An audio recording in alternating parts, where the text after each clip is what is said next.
Assalamualaikum warahmatullahi wabarakatuh. Perkenalkan, nama saya Agus Mualim, mahasiswa Setiami program Pasca Sarjana dengan konsentrasi manajemen administrasi publik.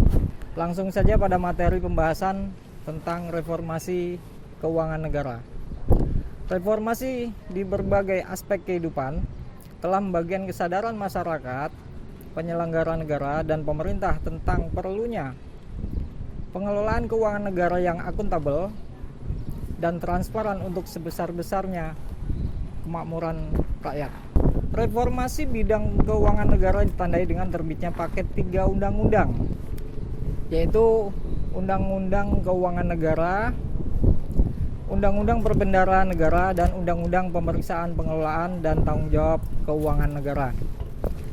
Undang-undang negara telah mempertegas definisi keuangan sehingga dapat menghindari perbedaan pendapat tentang keuangan negara.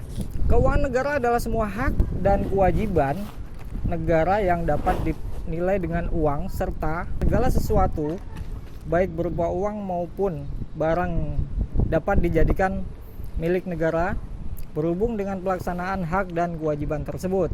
Nah, di sini keuangan negara dapat diartikan juga sebagai suatu bentuk kekayaan pemerintah yang diperoleh dari penerimaan hutang, pinjaman pemerintah, atau bisa serupa pengeluaran pemerintah seperti kebijakan fiskal dan kebijakan moneter.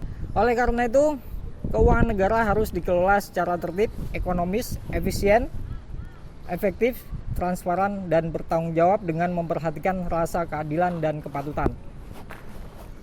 Pengelolaan keuangan negara harus mengikuti ketentuan dan menghasilkan output dan outcome yang efektif sesuai dengan tujuan yang telah ditetapkan, serta harus dikelola oleh orang-orang yang berkompeten, profesional, disertai pedoman yang jelas sesuai dengan asas-asas tata kelola yang baik. Nah, dalam konteks reformasi ini kemudian dilakukan langkah-langkah upaya.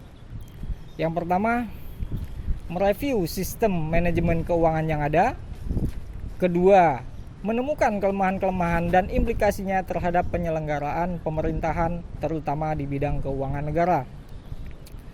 Kemudian yang ketiga, mencari solusi atau menyempurnakan sistem yang ada menjadi lebih baik menurut ukuran berstandar internasional. Nah, asas-asas ini yang terdahulu termasuk asas-asas pengelolaan keuangan secara lama. Yang pertama, asas tahunan. Nah, asas ini memberikan persyaratan bahwa anggaran negara dibuat secara tahunan yang harus mendapatkan persetujuan dari Badan Legislatif atau DPR. Untuk yang keduanya, asas universalitas memberikan batasan bahwa tidak diperkenankan terjadinya percampuran antara penerimaan negara dengan pengeluaran negara. Kemudian yang ketiga, asas kesatuan, yaitu asas yang mempertahankan budget dari Dewan secara lengkap, berarti semua anggaran harus tercantum dalam anggaran. Kemudian yang keempat, asas spesialitas, mensyaratkan bahwa jenis pengeluaran dimuat dalam mata anggaran tertentu atau tersendiri dan diselenggarakan secara konsisten, baik secara kualitatif maupun kuantitatif. Nah, kemudian di era reformasi ini berkembanglah asas-asas baru. Di antaranya yang pertama, akuntabilitas berorientasi pada hasil, yaitu ini merupakan asas yang menentukan bahwa setiap kegiatan dan hasil akhir dari kegiatan. Dua, penyelenggara negara. Dalam asas ini, pengelolaan keuangan negara harus dapat dipertanggungjawabkan kepada rakyat sebagai pemegang kedaulatan tertinggi negara sesuai dengan ketentuan perundang-undangan. Nah, setelah itu yang ketiga, profesionalitas. Asas ini adalah asas yang mengutamakan keahlian yang berlandaskan kode etik dan ketentuan peraturan perundang-undangan, khususnya dalam pengelolaan keuangan negara. Oleh karena itu, sumber daya di bidang keuangan negara harus profesional, baik di lingkungan bendahara umum negara atau daerah maupun di lingkungan pengguna anggaran atau barang. Lalu yang keempatnya adalah asas proporsionalitas, yaitu asas yang mengutamakan keseimbangan antara hak dan kewajiban penyelenggara negara serta teralokasinya sumber daya yang tersedia secara proporsional terhadap hasil yang akan dicapai. Yang kelima adalah asas keterbukaan.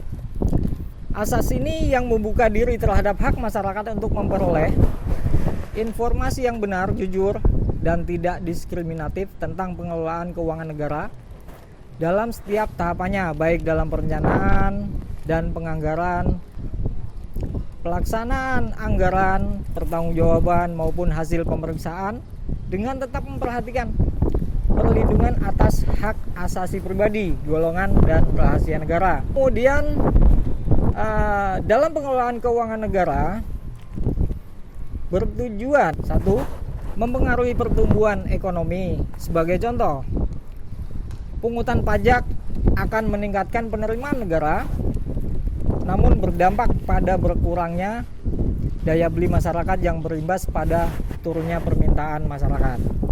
Yang kedua, menjaga stabilitas ekonomi.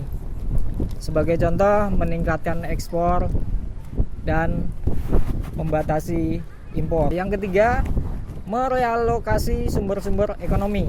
Sebagai contoh, akibat penerimaan pajak tidak didistribusikan secara optimal, misal infrastruktur yang belum memadai, maka akan mengganggu proses perekonomian yang memerlukan daya dukung tersedianya infrastruktur.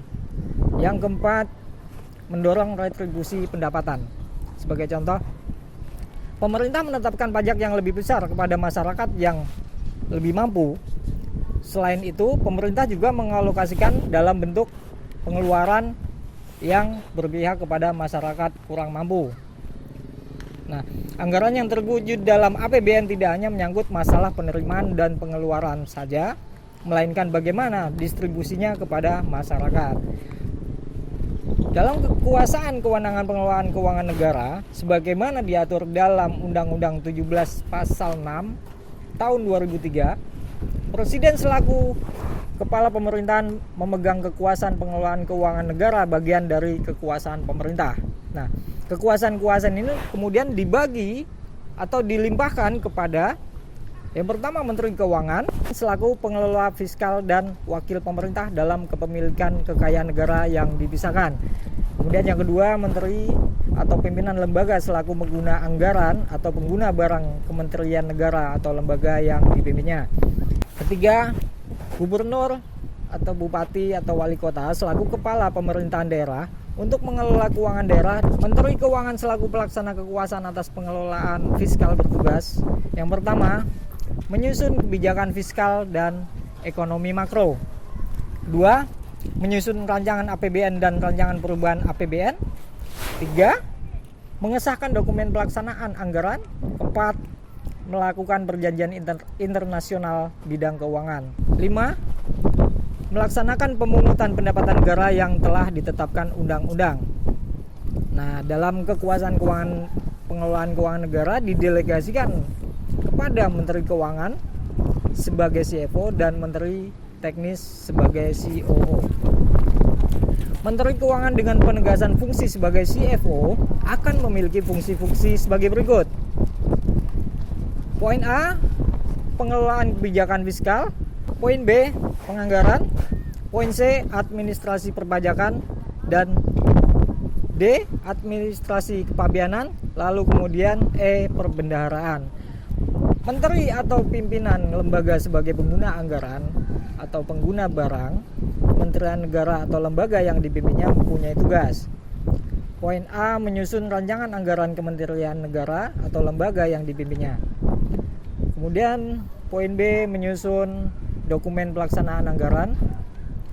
C, melaksanakan anggaran kementerian negara atau lembaga yang dipimpinnya. D, melaksanakan pemungutan penerimaan negara bukan pajak dan menyetorkan ke kas negara. Lalu yang terakhir, E, mengelola piutang dan utang negara yang menjadi tanggung jawab kementerian negara atau lembaga yang dipimpinnya. Demikian penyampaian materi reformasi keuangan negara sebagai tugas ujian tengah semester dari mata kuliah manajemen keuangan sektor publik dari saya, dan semoga bisa bermanfaat bagi saya, bagi Indonesia, dan bagi teman-teman yang menyaksikan video ini. Sekian dari saya, mohon like dan subscribe-nya. Terima kasih. Wabillahi taufiq wal hidayah. Wassalamualaikum warahmatullahi wabarakatuh.